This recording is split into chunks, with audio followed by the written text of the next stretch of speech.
കഴിഞ്ഞ വീഡിയോയിൽ റെസിഡൻഷ്യൽ ബിൽഡിങ്ങിൻ്റെ കെട്ടിട നിർമ്മാണ ചട്ടങ്ങളെക്കുറിച്ച് ചർച്ച ചെയ്തു. ഈ വീഡിയോയിൽ കൊമേഴ്സ്യൽ ബിൽഡിങ്ങിൻ്റെ കെട്ടിട നിർമ്മാണ ചട്ടങ്ങളെക്കുറിച്ചാണ് ചർച്ച ചെയ്യുന്നത്. പമ്പേഴ്സ്, ഷോപ്പ് മുതലായൊക്കെ ഈ കൊമേഴ്സ്യൽ ബിൽഡിങ്ങിൽ ആണ് ഉൾപ്പെടുത്തിയിട്ടുള്ളത്. അപ്പം ഇതിൽ നമ്മൾ ചർച്ച ചെയ്യുന്നത് ഓരോ ഈ കെട്ടിടത്തിൻ്റെ ഫ്രണ്ടിലും ബാക്കിലും വേണ്ട ആവശ്യമായ ബിൽഡിങ്ങിൻ്റെ ഹൈറ്റ് എന്ന് പറയുന്നത് 3 മീറ്റർ മിനിമം ഹൈറ്റ്. ഒരു കൊമേഴ്സ്യൽ ബിൽഡിങ്ങിന് മിനിമം 3 മീറ്റർ ഹൈറ്റ് വേണം. അത് ഫുള്ളി എയർ കണ്ടീഷൻ ആണെങ്കിൽ 2.4 മീറ്റർ മതി. ഫ്രണ്ടിൽ പിന്നെ സ്പേസ് റിക്വയർമെന്റ് ഫ്രണ്ടിൽ റോഡും ബിൽഡിങ്ങും തമ്മിൽ മിനിമം 3 മീറ്റർ വേണം. അതായത് റോഡ് സ്റ്റേറ്റ് ഹൈവേ അല്ലെങ്കിൽ നാഷണൽ ഹൈവേ അല്ലെങ്കിൽ പഞ്ചായത്ത് നോട്ടിഫൈ ആയിട്ട് അല്ലെങ്കിൽ പഞ്ചായത്ത് മുനിസിപ്പാലിറ്റി നോട്ടിഫൈ ചെയ്തിട്ടുള്ള ഏതെങ്കിലും പ്രധാനപ്പെട്ട റോഡ് അതാണെങ്കിൽ 3 മീറ്റർ മിനിമം ബിൽഡിങ്ങും റോഡായിട്ട് വേണം. അതുപോലെ തന്നെ പുറകുവശത്ത് ബിൽഡിങ്ങിൻ്റെ പുറകുവശത്ത് മിനിമം 1.5 മീറ്റർ മിനിമം ഉണ്ടായിരിക്കണം. അതുപോലെ തന്നെ ഷോപ്പിൻ്റെ രണ്ട് സൈഡിലും സ്പേസിൻ്റെ ആവശ്യമില്ല. പക്ഷേ ഈ ടൗൺ പ്ലാൻ സ്കീമിൽ ഷോപ്പിങ്ങിനായിട്ട് മാത്രമായിട്ട് ഷോപ്പിങ്ങിനായിട്ട് വേണ്ടി മാത്രം ഉൾപ്പെടുത്തിയിട്ട സ്ഥലത്തായിരിക്കണം ഷോപ്പ് ഉണ്ടാക്കുന്നതെങ്കിൽ ഈ രണ്ട് ഭാഗത്തും ഈ രണ്ട് സൈഡിലും സ്ഥലം ഒഴിവാക്കേണ്ട ആവശ്യമില്ല.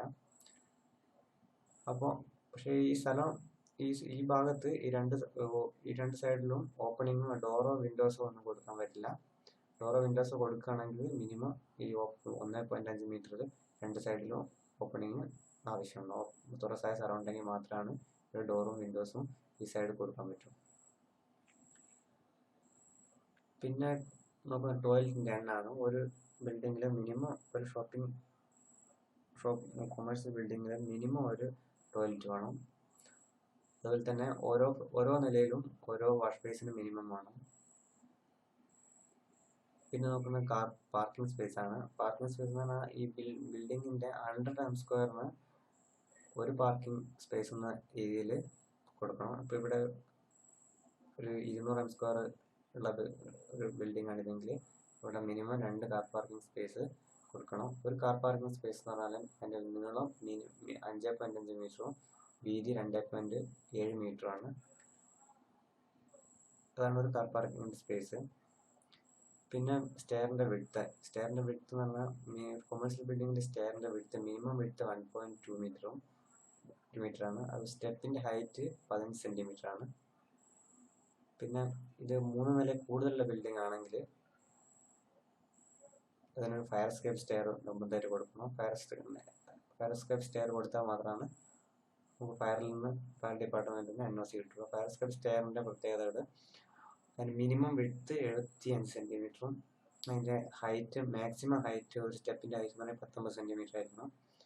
അതുപോലെ ഫയർ എസ്കേപ്പ് സ്റ്റെയറിൻ്റെ ഹാൻഡ് റെയിൽ എന്ന് പറഞ്ഞാൽ minimum 1 metre hand rail 1 metre height hand rail വേണം. അതിൻ്റെ ഓപ്പണിംഗ് എന്ന് പറഞ്ഞാൽ ഫയർ എസ്കേപ്പ് സ്റ്റെയറിൻ്റെ ഓപ്പണിങ് പുറത്തേക്കായിരിക്കണം. ഇൻസൈഡുമായിട്ട് ഈ ഫയർ എസ്കേപ്പ് സ്റ്റെയറിന് ബന്ധം ഉണ്ടായത് പുറത്തുനിന്ന് ആക്സസ് ചെയ്യാവുന്ന രീതിയിലായിരിക്കണം അത് കൊടുത്തിട്ടുണ്ടാകേണ്ടത്. അപ്പോൾ കൊമേഴ്സ്യൽ ബിൽഡിങ്ങുമായി ബന്ധപ്പെട്ട കെട്ടിട നിർമ്മാണ ചട്ടങ്ങൾ പ്രധാനപ്പെട്ട ചില കെട്ടിട നിർമ്മാണ ചട്ടങ്ങളാണ് നമ്മളിവിടെ ചർച്ച ചെയ്തത്. ഇതിൽ കൂടുതലും ഇതുമായിട്ട് ബന്ധപ്പെട്ട് വേറെ ഓരോ സ്പെസിഫിക് ആയിട്ട് വേറെ കുറച്ച് കാര്യങ്ങൾ കൂടിയുണ്ട്. അതായത് ഓരോ ആക്സസ് വിട്ട് ബിൽഡിങ്ങിലേക്ക് ഉള്ള ആക്സസ് എത്ര വേണമെന്നുള്ള ബന്ധപ്പെട്ട ചില കാര്യങ്ങളുണ്ട്. അത് ഓരോ ഇതിൻ്റെ ബിൽഡിങ്ങിൻ്റെ ഏരിയയ്ക്ക് അനുസരിച്ച് മാറിക്കൊണ്ടിരിക്കും. അപ്പം പൊതുവായ കാര്യങ്ങൾ എന്തൊക്കെയാണെന്ന് നോക്കാൻ കൂടി minimum height 3 metre, full air condition ആണെങ്കിൽ 2.4 മീറ്റർ മതി. ഫ്രണ്ടിൽ 3 മീറ്റർ, പുറകുവശം 1.5 മീറ്റർ, സൈഡിൽ ആവശ്യമില്ല. പിന്നെ ഒരു കൊമേഴ്സ്യൽ ബിൽഡിങ്ങിന് ഒരു വാട്ടർ ക്ലോസറ്റ് നിർബന്ധമാണ്. അതുപോലെ തന്നെ ഓരോ ഫ്ലോറിലും ഒരു വാഷ് ബേസ് നിർബന്ധമാണ്. പാർക്കിംഗ് സ്പേസ് 100 സ്ക്വയർ മീറ്ററിന് ഒരു പാർക്കിംഗ് സ്പേസ്. സ്റ്റെയറിൻ്റെ വിഡ്ത്ത് 1.2 മീറ്റർ. വീഡിയോ വാച്ച് ചെയ്തതിന് നന്ദി.